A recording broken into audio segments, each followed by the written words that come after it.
লোকে আমায় ভালোই বলে, দিব্যি চলন সই। দোষের মধ্যে একটু নাকি মিথ্যে কথা কই। ঘাটশিলাতে যাবার পথে ট্রেন ছুটছে যখন, মায়ের কাছে বাবার কাছে করছি বকম বকম।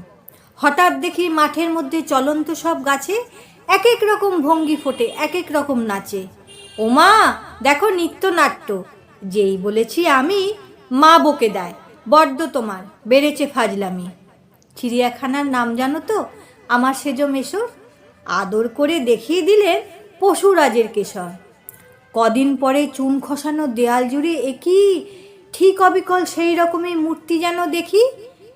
ক্লাসের মধ্যে যেই বলেছি সুরঞ্জনার কাছে, জানিস আমার ঘরের মধ্যে সিংহ বাঁধা আছে। শুনতে পেয়ে দিদিমণি অমনি বলেন, শোনো, এসব কথা আবার যেন না শুনি কখনো। বলি না তাই সেসব কথা, সামলে থাকি খুব।